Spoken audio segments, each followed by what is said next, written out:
केंद्र सरकारच्या विविध कल्याणकारी योजनांची अंमलबजावणी आणि फलित याविषयी संवाद साधण्यासाठी ज्येष्ठ पत्रकार अरुण करमरकर आणि विद्याविलास पाठक आज आपल्या स्टुडिओत आले आहेत.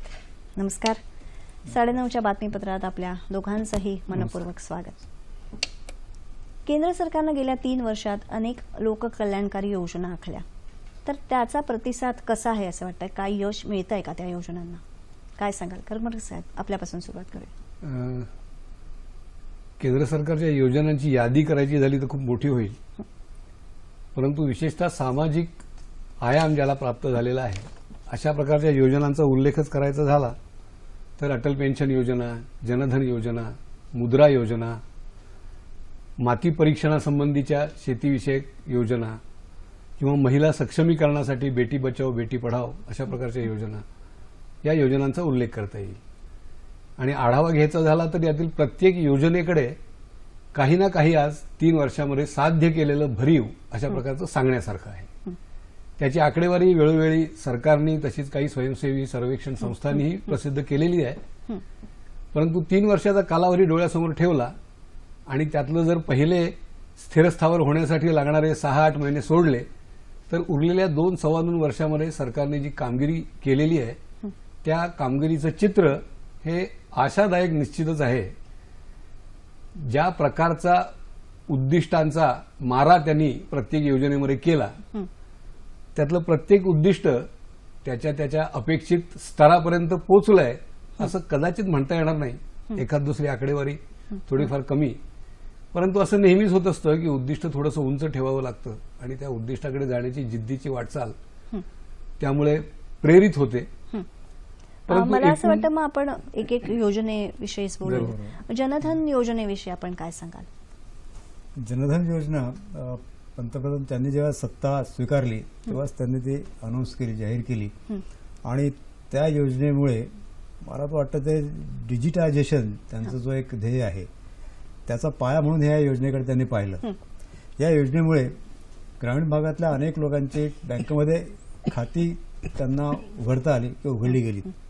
त्याला एवढा प्रतिसाद मिळाला की आतापर्यंत साधारण 30 ते 35 कोटी लोकांची खाती तयार झाली आणि त्यात आतापर्यंत या सरकारकडून जे काही अनुदान दिलं जातं ते सगळं या जनधन योजनेमध्ये किंवा त्या खात्यांमध्ये जमा केलं जातं.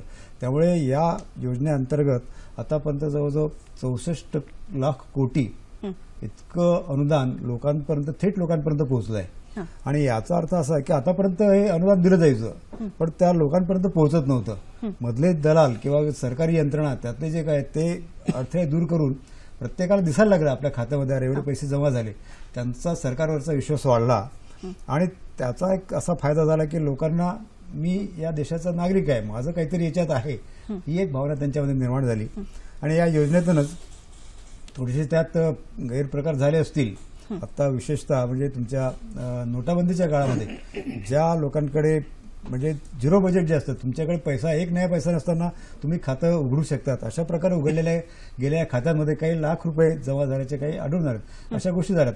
पण त्या जरी असल्या तरी याचा जर यश पाहिलं आपण तर ते मोठ्या प्रमाणात आहे. आणि जनधन जे आहे ते तुम्ही दुसरीकडे गेला तरी ते खातं तुमचं सुरू राहू शकतं, त्याच्यावर तुम्हाला व्याज मिळतं, विमा मिळतो त्याच्यावर. या सगळ्या फायदे असल्यामुळे सुरुवातीच्या काळामध्ये लोकांना सांगितलं गेलं होतं की तुम्ही जनधनमध्ये जर खातं काढलं तर काही काळानंतर तुमच्या खात्यात तितके पैसे जमा होतील, इतके हजार, इतके लाख.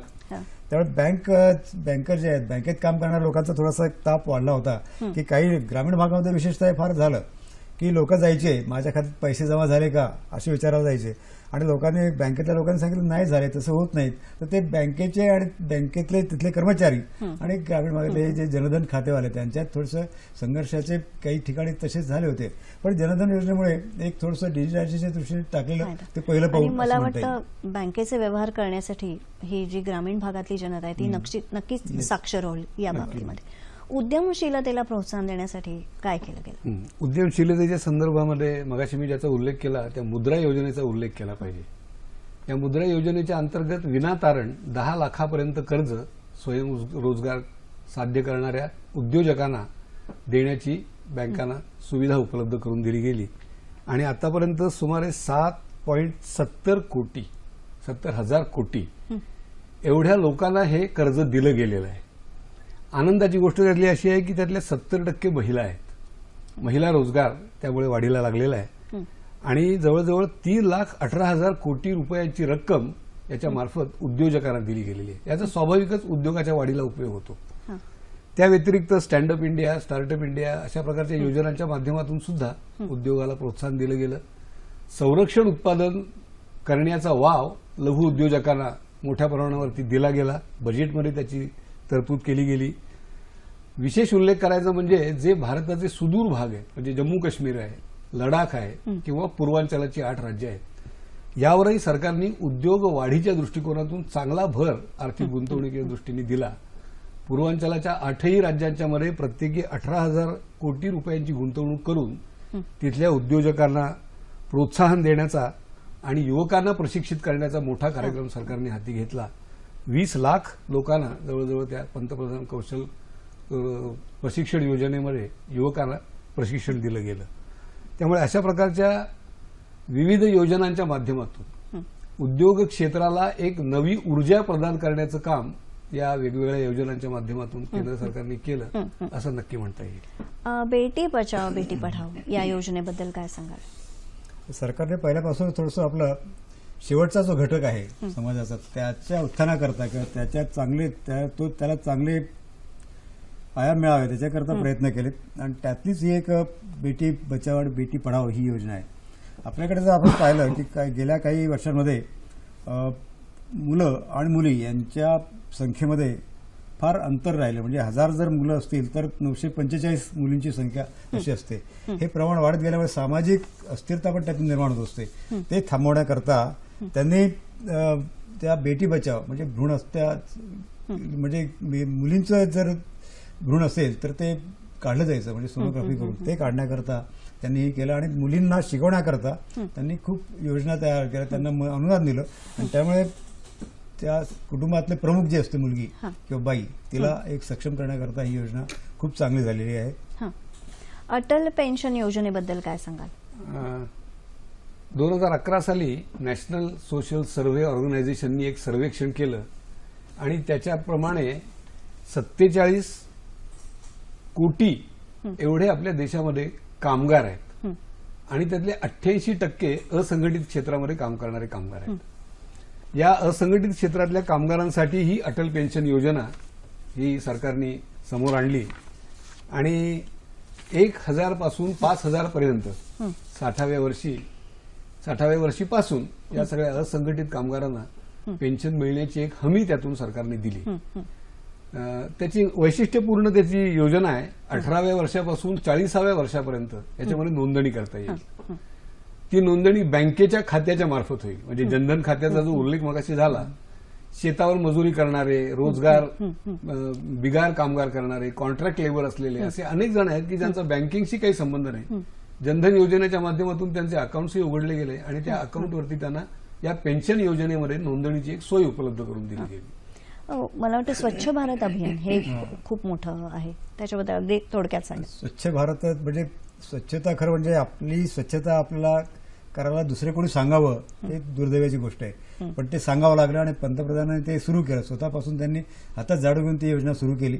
त्याचा परिणाम आपल्याला असं दिसतो की सगळीकडे ते झाडू घेऊन म्हणजे काही फोटो प्रसिद्ध झालेत छायाचित्र, पण ते काही ठिकाणी चालू आहेत अजून. आणि सुरुवातीला तशी अगोदर योजना तशी होती, या सरकारने फक्त ती जास्त लोकांपर्यंत पोहोचवली आणि आता सुलभ शौचालय वगैरे त्यांची संख्या वाढते आहे. त्यामुळे लोकांचा हागणदारी मुक्त समाज होतो आहे आणि त्यातून जे काय रोगराई वाढत असते ती कमी होण्याची प्रथा यातून कमी होण्याची शक्यता निर्माण झाली. करमरकर साहेब अगदी थोडक्यात उज्ज्वला योजनेबद्दल काय सांगा? उज्ज्वला योजना तर ग्रामीण भागातल्या महिलांच्या दृष्टीने एक वरदान आहे असं म्हणायला हरकत नाही. धूर विरहित अशा प्रकारची स्वयंपाकाची सोय त्यांना त्यातून उपलब्ध झाली. या योजनेचं दुसरं महत्वाचं वैशिष्ट्य असं आहे की लोकांना सरकारने आवाहन केलं पंतप्रधानांनी की गॅसचं अनुदान तुम्ही ज्यांच्याकडे गॅस नाही त्यांच्यासाठी सोडा. आणि 24 कोटी हाऊस होल्ड्स आहेत, त्याच्यापैकी 14 कोटी गॅस होल्डर्स आहेत, 10 कोटी गॅस नसलेली कुटुंब आहेत. या 14 कोटींच्या पैकी 1,30,00,000 लोकांनी आपलं अनुदान सोडलं आणि त्यामुळे आतापर्यंत सरकारने या 10 कोटींच्या पैकी जवळजवळ 2.5 कोटी परिवारांच्या पर्यंत या योजनेमधून गॅस पोहोचवलेला आहे. आणि त्यामुळे स्वाभाविकच ग्रामीण भागातल्या महिलांचं स्वास्थ्य जपण्याचा एक फार मोठा उपक्रम या योजनेच्या माध्यमातून पार पडलेला आहे. म्हणजे असं जर पाहिलं आपण तर बेटी बचाव पासून बेटी तुमची स्त्रीला स्थान दिलं आणि तिचं आरोग्य राखावं आरोग्य याच्याकरता ही उज्ज्वला योजना तशी अगदी आहे. खरंय. मला असं वाटतं म्हणजे कुठल्याही सरकारच्या मनात असलं तर अनेक गोष्टी घडू शकतात. आपण दोघांनी ज्या काही गोष्टी सांगितल्या त्याच्यावरनं खूप आशादायी चित्र निर्माण झालेलं आहे. अनेक आपला देश नक्कीच प्रगती करेल असं वाटतं. आज आपण दोघं इथे चर्चा करण्यासाठी आलात. मनपूर्वक धन्यवाद. धन्यवाद.